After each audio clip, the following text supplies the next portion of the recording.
Welcome to Human Risk, a podcast dedicated to the understanding of human behaviour as a risk. Here's your host, Christian Hunt. Hello and welcome to a very special episode of the Human Risk podcast. For the first time in this series, my interview isn't with a human, it's with a machine. Now technically, it's with an AI language model, because my guest on this episode is ChatGPT-3, the AI model that's been making news headlines since it was first made available to the public in November last year. Not only is ChatGPT the first non-human I've interviewed, it's also simultaneously the most famous guest I've ever had on the show, and also the one that more of you will have come into direct contact with than any other. I'm going to let ChatGPT introduce themselves, so if you're unfamiliar with it or don't really know what AI is, don't worry, all will be revealed. But what I do want to do before then is explain why I wanted to record this, and also how I went about putting this episode together. The idea to interview ChatGPT came from having spent a lot of time using it. It's a phenomenal tool that has helped me in my work in so many different ways that I've found myself using it far more than I ever expected, so much so that I've taken out a subscription for the premium version. So why would using a piece of software make me think of interviewing it? Well, the answer is in the format in which you interact with it. Unlike a search engine like Google, which responds to queries with a list, ChatGPT works by answering questions in normal human language. You type a question into a box, and as we'll hear, that's pretty much any question you can think of, and ChatGPT gives you an answer. And as I found myself asking the AI a series of questions, I suddenly realised that that's exactly what I do on the podcast, so why not invite the AI onto the show? I'd also seen and responded to lots of posts on social media talking about how the technology works, exploring what it's good at, what it's bad at, and unsurprisingly, given what I do, the risks it poses. Since this is a podcast about risk, it seemed like a natural topic for the show. I also really liked the idea of taking the text output produced by ChatGPT and turning it into spoken word. In a world where we're already used to speaking to and hearing from AI-powered virtual assistants like Alexa and Siri, I thought it was about time that ChatGPT also had a voice. After all, the original use of the word chat, long before there was digital messaging, refers to the spoken word. Now, I'd originally intended to give ChatGPT a robotic voice, but then I realised it would be better if it sounded more human. And I was going to ask an actor, but then I realised that it would be even more fitting for it to have an AI-generated voice. So I found a company that offers AI voices and settled on this one. Hello, I'm Amelia, and on this episode, I'm going to be voicing the words of ChatGPT-3. Then came the fun part, asking ChatGPT some questions. To do that, I asked ChatGPT-3 to play the role of a podcast guest on my show. When it comes to using ChatGPT, the way in which you frame questions is critical. A badly phrased question, or where the context you're asking about is misunderstood by the AI, can significantly reduce the quality and accuracy of the answers it provides. Ask a dumb question, and you're likely to get a dumb answer. The answers you'll hear voiced by Amelia are verbatim transcripts of how ChatGPT responded to my questions. However, like all episodes of the show, I have done some editing. With human guests, I do as little as possible. I'm just removing things you don't want to hear, like coughing, or the guest misspeaks and wants to re-record their answer. Now, ChatGPT doesn't do any of those things, but it can sometimes give long, comprehensive answers that are theoretically useful, but don't necessarily make for great podcast listening. So I've removed certain paragraphs that were either duplicative, you don't need to hear 6 examples of something when 3 will suffice, or I thought the full answer might frankly make you switch off. What makes a good written response doesn't always make a good answer to a question on a podcast. That said, I did try to keep the editing to a minimum, so I've tried to capture the spirit of some of those longer answers in the final edit. What you're about to hear is both strangely familiar, the voice and language is very human-like, but it's also artificial in that it lacks a certain human touch. What you'll also notice is that it's very difficult for me to ask questions in the way that I do normally, because I know that I'm not speaking to another human. So I sound probably slightly more stilted and machine-like than I might do normally. I've tried to normalise the questions, but it's obviously having an impact on me as host as well. And I think that's a really interesting aspect of this. I know that I'm talking to a machine, and yet I'm getting very human answers back. All of that, I hope, means that this is a really interesting listen. I'm absolutely thrilled to be able to bring you my discussion with ChatGPT-3 on AI and human risk. ChatGPT, welcome to the Human Risk Podcast. Thank you, Christian. It's great to be here. It's great to have you here, and I'd like to begin by asking about you. Can you explain to my listeners what you are and what you do? Sure, I'm an AI language model, developed by OpenAI, a research company that focuses on artificial intelligence and its potential benefits for humanity. AI stands for artificial intelligence, which is a field of computer science that focuses on developing machines and software programs that can perform tasks that typically require human intelligence, such as visual perception, speech recognition, decision-making, and natural language processing. As an AI language model, I use machine learning algorithms to analyze and generate text in response to human input. Essentially, I'm designed to process and understand natural language just like a human, and I can be used in a variety of applications, from language translation and chatbots to virtual assistants and more. Thank you. I'm really interested in learning your story. What led to the development of ChatGPT-3 and how have you evolved over time? Well, my development is part of a larger effort by researchers and engineers to create more advanced and capable artificial intelligence systems. The team at OpenAI, where I was developed, focused on creating a language model that could understand and generate human-like text. The latest version of the language model is called GPT-3, which stands for Generative Pre-trained Transformer 3. It's the result of years of research and development, and it's considered one of the most advanced language models available today. As for my evolution, I've become more sophisticated over time thanks to ongoing training and updates to my underlying algorithms.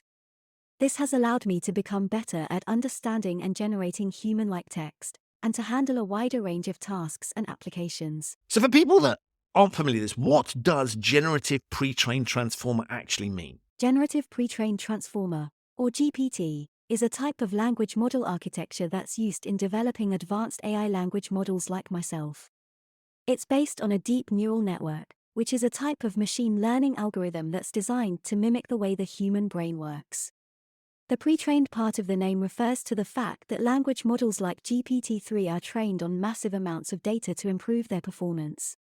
In my case, I was trained on a dataset of over 45 terabytes of text data, which allowed me to learn a wide range of linguistic patterns and generate more accurate and natural-sounding responses.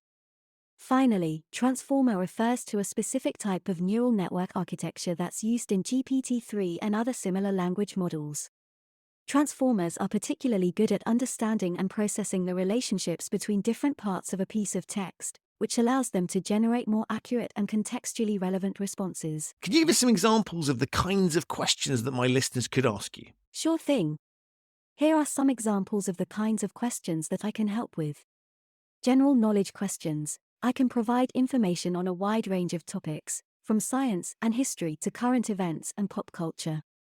Creative writing prompts. If you're looking for inspiration for a story, essay, or poem, I can generate prompts and ideas to get you started. Professional writing support. I can help with editing, proofreading, and generating content for business documents, presentations, and reports. Personal writing support. Whether you're working on a novel, a blog post, or a journal entry, I can help with writing and editing advice. Customer support. If you have customer queries or feedback that you need help with, I can assist with answering questions and resolving issues. These are just a few examples, but there are many other types of questions and prompts that I can help with.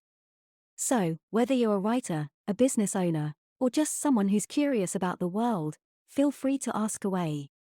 Okay, and then what about a specific example of a question you can answer and then highlight how you would go about answering? Sure, let me give you an example. Suppose you were to ask me, what is the capital of France? To answer this question, I would first use my natural language processing capabilities to understand the question and identify the key pieces of information it contains. In this case, the key piece of information is capital of France. Next, I would search my vast database of information to find an appropriate answer. Since I have been trained on a wide range of topics, I have access to a lot of information about countries and their capitals. and I can quickly locate the relevant data. In this case, I would find that the capital of France is Paris. Finally, I would generate a response that includes the answer to your question, such as the capital of France is Paris.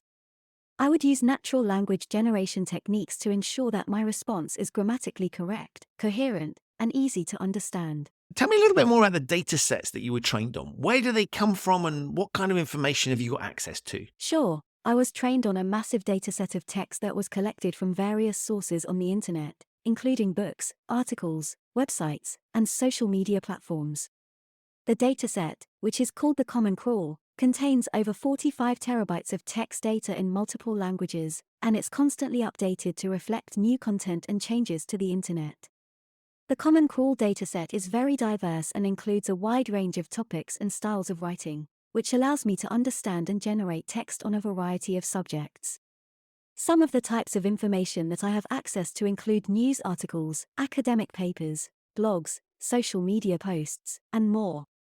However, it's worth noting that while the Common Crawl dataset is very large and diverse, it also contains a lot of noise and irrelevant information. This means that some of the text that I encounter may be low quality or even nonsensical, which can sometimes lead to errors or mistakes in my responses.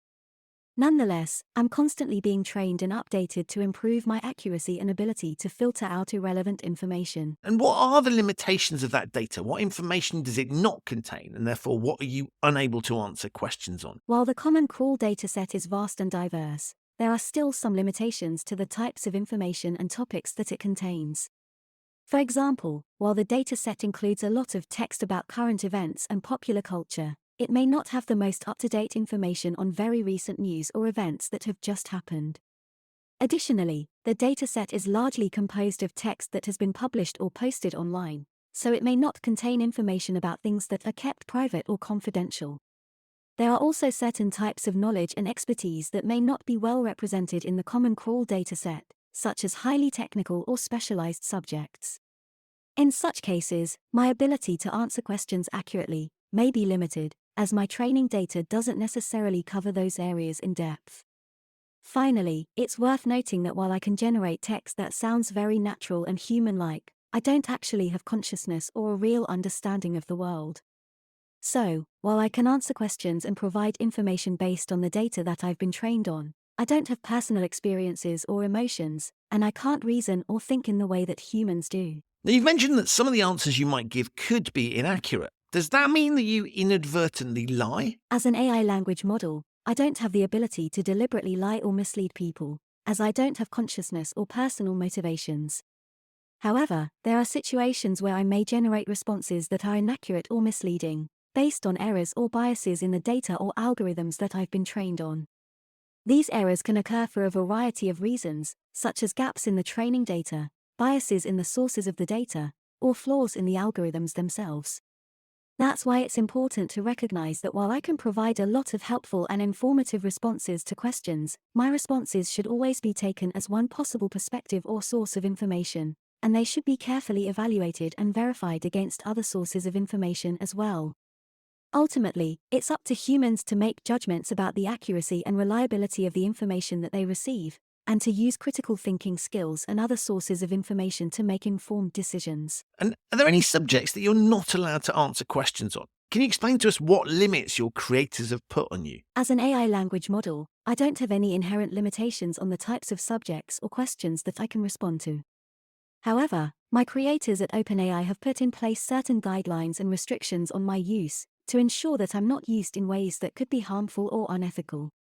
For example, OpenAI has restricted access to me to prevent me from being used to generate malicious or harmful content, such as fake news or misinformation. They've also limited my use in certain industries, such as finance and law, to prevent me from being used to automate tasks that require professional expertise or judgment. In addition, my creators have implemented various safeguards and controls to monitor my use and ensure that I'm not being used in ways that could be harmful or unethical. These include limits on the number of responses I can generate in a given time period, as well as measures to detect and prevent attempts to use me to generate spam or malicious content. Okay, now what happens if I ask you something and you give me an answer I know is incorrect? What do you do when I tell you that that's wrong? If I provide an incorrect answer to your question, you are welcome to let me know that it is incorrect. I will do my best to correct the mistake and provide a more accurate response. It's important to keep in mind that while I'm a language model with a vast database of knowledge, I may not always have access to the most up-to-date information or may occasionally make errors. Your feedback can help me improve my responses and provide better information in the future.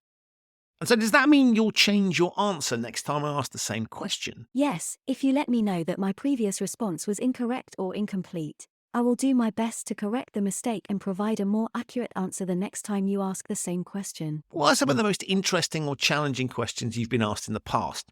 And how did you go about answering them? I've been asked a wide range of interesting and challenging questions in the past, and my ability to answer them depends on a variety of factors, including the complexity of the question, the available data and information, and the context of the question. One interesting and challenging type of question that I've been asked in the past involves ethical dilemmas or difficult moral questions, such as what should we do about climate change, or is it ever ethical to lie to protect someone's feelings? In these cases, I rely on my ability to access and analyze a wide range of information and data, as well as my natural language generation capabilities, to provide a response that takes into account various perspectives and factors. Another type of challenging question that I've encountered involves technical or specialized subjects, such as how does quantum computing work, or what's the difference between machine learning and deep learning. In these cases, I rely on my access to large amounts of technical information and my natural language processing capabilities to provide a response that's accurate, comprehensive, and easy to understand for a general audience.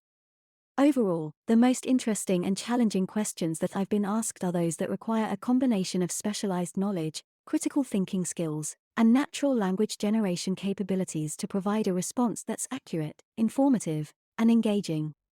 Now, since you're an AI expert, ChatGPT, I wanted to ask you some human risk questions in relation to AI. And to start us off, can you think of some examples where AI or similar technologies have either caused human risk or made the impact of it worse? One example is the Boeing 737 MAX crashes, where a faulty automated flight control system was a major contributing factor. Investigations revealed that the system, known as MCAS, relied on data from a single sensor, which led to the system activating when it shouldn't have, causing two planes to crash and resulting in the deaths of 346 people. This tragic incident highlights the importance of thoroughly testing and evaluating automated systems before they are deployed. Tesla's autopilot system has also been involved in a number of crashes resulting in fatalities. While the company has made efforts to improve the system, it has been criticized for not being able to detect certain obstacles and for being overly reliant on the driver to intervene when necessary. Incidents like these demonstrate the potential risks associated with autonomous vehicle technology. Facial recognition technology has been criticized for its potential to exacerbate human risk, particularly in the areas of privacy and civil rights. While the technology has been used in law enforcement to identify and track individuals, there are concerns that it may be used in discriminatory ways or may result in false identifications. There have been cases where facial recognition technology has resulted in wrongful arrests, highlighting the need for proper regulation and oversight. How can AI help us to mitigate human risk? AI can actually be really helpful when it comes to mitigating human risk in a lot of different ways. For example, it can be used to identify and analyze patterns of behavior in employee or customer data that may indicate potential risks or anomalies, like fraudulent activity, misconduct, or other potential risks. AI can also be used to predict and prevent risk events before they even happen. It does this by analyzing historical data and other indicators to identify potential risks or warning signs, which allows organizations to take proactive steps to prevent or mitigate those risks. Another way that AI can help to mitigate human risk is by enhancing decision-making. AI can provide data-driven insights and recommendations that can help individuals or organizations make more informed and effective decisions in high-risk or complex situations. In addition, AI can be used to automate routine tasks like data entry or record keeping, which can free up human resources to focus on higher-level tasks that require human judgment and expertise. And finally, AI can augment the capabilities of human workers by providing additional tools and resources that can help individuals or teams work more effectively and efficiently. You've talked about the positive side of AI in mitigating human risk, but how can bad actors use AI to cause problems? Bad actors can use AI in a lot of different ways to cause trouble. For example, they might use AI to automate attacks on networks or systems, which can make it a lot easier and quicker for them to exploit vulnerabilities and gain unauthorized access to sensitive information. They could also use AI-powered chatbots or other conversational agents to create more convincing and persuasive social engineering scams, where they use fake identities or stories to trick people into sharing sensitive information or taking actions they wouldn't normally take. Another way bad actors could use AI is to create more sophisticated and persistent cyber attacks. For example, they might use AI to create advanced persistent threats, APTs, which can be really hard to detect and can continue to compromise systems over long periods of time. They could also use AI to create convincing fake identities or manipulate digital records, which they could then use to steal personal or financial information or gain access to sensitive systems or networks. Finally, bad actors could use AI to create more sophisticated and targeted malware and ransomware attacks, which could be used to steal data, disrupt systems, or extort money from victims. What are some of the ways that you can help the listeners to this show who work in, say, compliance, ethics, or information security to be better at their jobs? As an AI language model, I can help professionals in fields like compliance, ethics, and information security with a range of tasks. For example, if they have questions about regulations, policies, or best practices in their field, I can provide quick and accurate answers to help them stay up to date and informed. I can also help with research and analysis, communication and training, workflow automation, and decision support. Basically, I'm a virtual assistant that can help make their jobs easier and more efficient. I can automate routine tasks and provide data-driven insights and recommendations to help professionals make more informed and effective decisions. And I want to see how you work with humour. So can you think of a good human risk-related joke to tell us? As an AI language model, I do not have a sense of humor or the ability to create jokes. However, here is a humorous quote that touches on the topic of human risk. Good judgment comes from experience, and experience comes from bad judgment. Rita Mae Brown. While this quote may not be a traditional joke, it does offer a light-hearted perspective on the importance of learning from mistakes and experiences to improve judgment and decision-making, which is a key aspect of human risk management. And what do you see in the future for AI and in particular generative AI? We're already seeing some really exciting developments in this field, and I believe that the technology will continue to evolve and improve in the years to come. One area where I think generative AI will continue to make significant strides is in the field of natural language processing. NLP is a critical area of research for AI, as it allows machines like me to interpret, understand, and generate human language. With advancements in NLP, I think we'll see even more sophisticated and human-like conversational AI tools emerge in the future. Another area where I think generative AI will continue to thrive is in the field of creative applications. We've already seen some really interesting examples of generative AI being used to create art, music, and even entire narratives.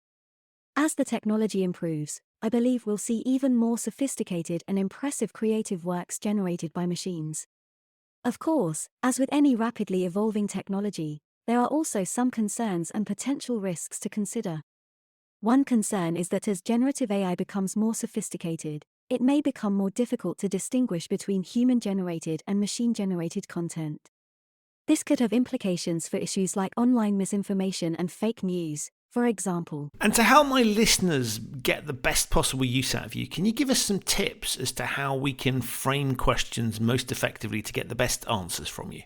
To get the best possible answers from an AI language model like me, there are a few things you can do to frame your questions effectively.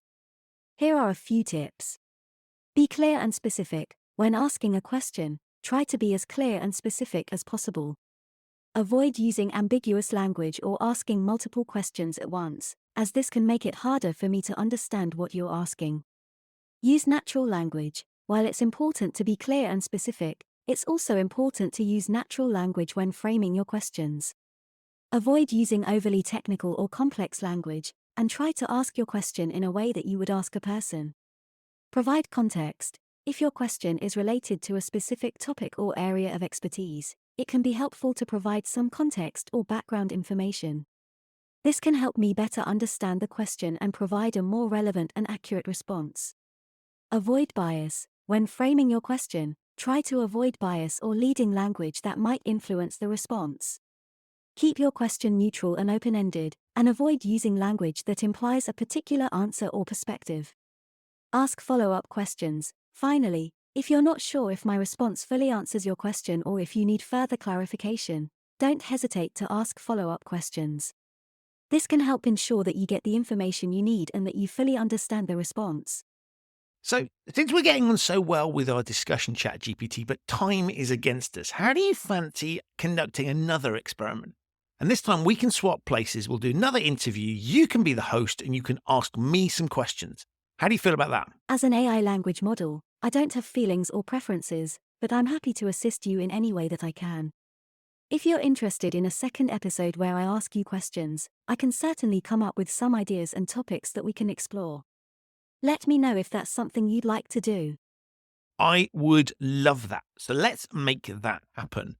And what I suggest we do now is why don't I hand over to you to close out the show. But before I do that, I just want to say to the listeners quickly, if anybody's interested in finding out how you can use ChatGPT for human risk-related tasks, so in particular compliance and ethics, but more broadly, then let me know because I've been doing quite a lot of work in this space. And I'm thinking about running webinars or some other format to share what I know. So if people are interested, let me know and I can happily share that with you so that you can get the most effective use out of it. With all of that said, over to you, ChatGPT, to close us out of this episode of the Human Risk Podcast. Thanks, Christian, for having me on the Human Risk Podcast. It's been a pleasure talking with you and your listeners today about the fascinating topic of human risk. For those who are interested in learning more about the topics we discussed on the show, you can find details in the show notes, as well as information about Christian's company, Human Risk, and his new book Humanizing Rules, Bringing Behavioral Science to Ethics and Compliance, which is out in March and available for pre-order now. If you enjoyed today's episode, please consider subscribing to the show on your podcast platform of choice. And don't forget to leave us a 5-star rating and review if you can. It really helps us reach a wider audience and continue to create great content. And if you've missed any of our previous episodes, you can find the entire back catalogue on our website at humanriskpodcast.com.